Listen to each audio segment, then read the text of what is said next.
Welcome to CIRF Report for May 15-16. The influence is looking like a lot of structure, both internal and external structure, just everything that's required in your life.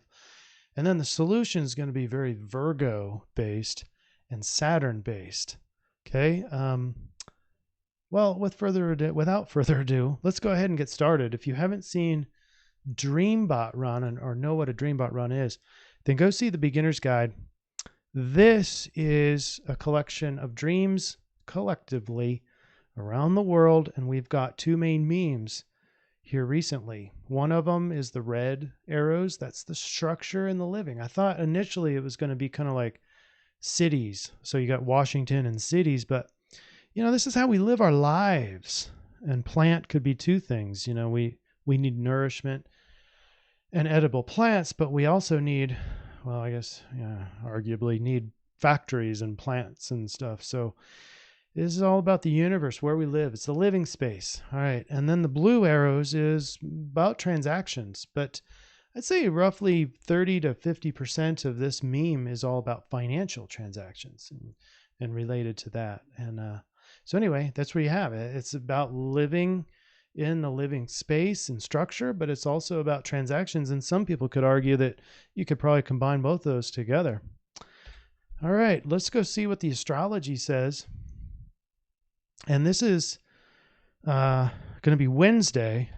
By the way, I had the wrong, the dates up there last time that were incorrect. I even had the Dreambot incorrect. So it was the 14th. But anyway, this is right. This is the 15th.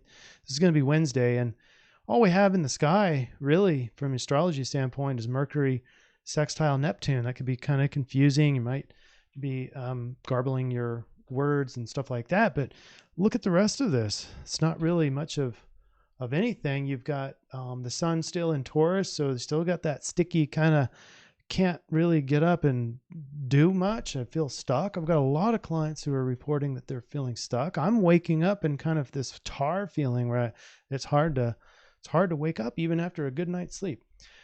And then you've got the moon transiting into Libra. This is tropical Libra, and Libra harmonious and want balance. 18 is the hexagram that we're going to be talking about for the I-Ching. Now, the moon just happens to be transiting 18. I did a reading earlier today for this CIRF report, and 18 was the change hexagram. And so no coincidence that the moon is actually transiting that. And the moon is, as you're going to, well, let's just go to the next day and you'll see. I won't have to speak about it. Look at this. The moon is getting hit from all different angles. We've got a sextile, a square, an opposition, and a trine, all on the moon on Thursday. Okay, so let's start. In the morning, we've got square up to Saturn. Now that's going to be very much like emotionally affected by Saturn's rules and structure and hurdles and blockages and stuff like that. So these are in your dreams. You might have frustrating dreams on Tuesday. Let's see, it would be Wednesday night. And then later in the day, you've got Mercury that trines up to Saturn. So now we're able to at least communicate to other people, and where our thinking is in a line with some of these hurdles, or maybe hopefully some of the solutions. Saturn doesn't just bring hurdles and structure, but it brings solutions too. So it's a growing planet. Some people think it's kind of dark and evil. It kind of feels that way as you're being blockaded to the goals that you're seeking. Other alignments during the day, in the wee hours of the morning, we got moon sextile Jupiter. That's about finance. Oh, let me get my little highlighter out. Sorry about that. Here's Jupiter and moon in a sextile with Jupiter. You've got moon squared up to Saturn. You've got moon trine Mars. Now this is really the only kind of outlier. And this one speaks more about the I-Ching readings that we're going to do. I'm going to talk to those later. And then we have the moon opposition to Venus. So Venus also being very much about the living space, particularly with relationships, but it's also about financial transactions. So we're looking at item B here as well. Now, where's the structure of living space? Well, I'm going to argue that it's a lot about Saturn, but consider that the moon is in, sidereal Virgo. So it becomes a solution. Okay, that's going to be a little bit hint for later. But I highlight this, that the moon is transiting hexagram 57 on the Rave Mandala. And that's important because I conducted an I-Ching reading, and this was results. Now, I-Ching reading's got the six lines, and we had one change line, which is line 5. That's going to be a factor. Okay, we're going to talk about what these mean, but 57 was in there. That's the gentle. And when you transform these little dots, that makes it into the opposite line here, and it becomes 18. So working on what has been spoiled. I'm going to bring all this home, but I want to go back to the astrology to make sure that you're seeing what I'm seeing, first of all, which is, well, first on Wednesday, the moon is transiting hexagram 18. That's kind of bizarre because it was the second hexagram that was mentioned in the I Ching reading. And but what I found very interesting is that the moon is transiting both of those at the time. And there's more because there's a timing aspect in the hexagram reading. So let's go to it. Hexagram 57, this one's down here. This is on Thursday. But this reading was done for both days, okay? So it just happens that the moon was transiting 57. I didn't choose 57 just because it's transiting. This is what came out when I rolled the coins, okay? So hexagram 57 is the gentle, and it's the penetrating quality of the wind depends on its ceaselessness. This is what makes it so powerful. Time is its instrument. What is this talking to? It's talking about perseverance. And, the wind, it can be harsh, but it's penetrating because of its just non-stopness, its ceaselessness. That's what succeeds in this hexagram. And remorse vanishes. Perseverance brings good fortune. No beginning but an end. Before the change, 3 days. Okay, so what are we talking about here? I did the I Ching reading for 15 and 16 May, and now it's talking about 3 days. Now, let's start from the beginning of this window, which is May 15th. What is in 3 days from the 15th? A full moon. That was pretty crazy, in my opinion, is that we go from 57, which talks about 3 days before a change. And so what we need to do, according to 57, is to persevere. Just keep doing what you're doing. But there's a little caveat when we get to line 5. Line 5 is that second line down that had the change in it. An entirely new point of departure must be set up.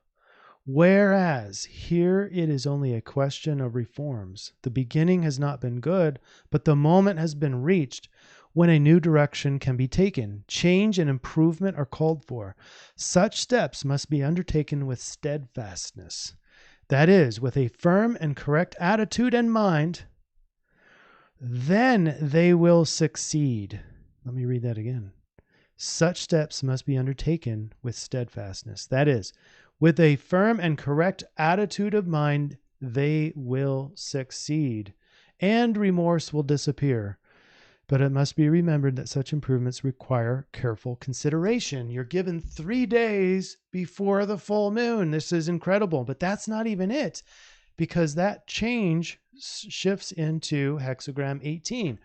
Work on what has been spoiled. Don't you kind of get this sensation that we're going back to this structure and living space that the Dreambot was seeing and the astrology, both Saturn and Virgo. So what does Hex 18 say?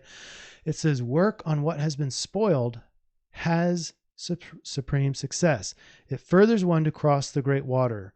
In other words, in order to succeed, you've got to make a lot of work. You've got to do a lot of work. Before the starting point, 3 days. So it's asking you for the next 3 days until the full moon in this case to give it really good consideration, not to just haphazardly start cleaning up your life.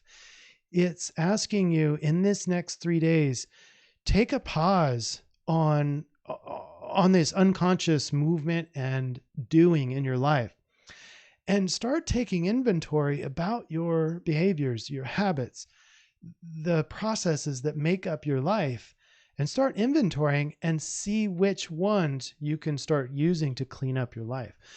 The wind blows low on the mountain, the image of decay. Thus the superior man stirs up the people and strengthens their spirit. So in cleaning up your moral structure, you are asking the collective, not directly, but you are strengthening their resolve to increase their moral stance and structure. What has been spoiled through man's fault can be made good again through man's work. It is not immutable fate as in times of standstill. See, that's the key difference. We're not just in a random pause where we just kind of stick it out. We are supposed to persevere with the structure that needs to keep on going. But at the same time, we've gotten 3 days to really look within, introspect, and see what needs to be cleaned up. That has caused the state of corruption, but rather the abuse of human freedom. Work towards improving conditions promises well. Let me read that last juggernaut again. Work towards improving conditions promises well. So let's go to the summary slides, which is what we always do. Take off the highlight. And for National Dream Center, this is our social media summary.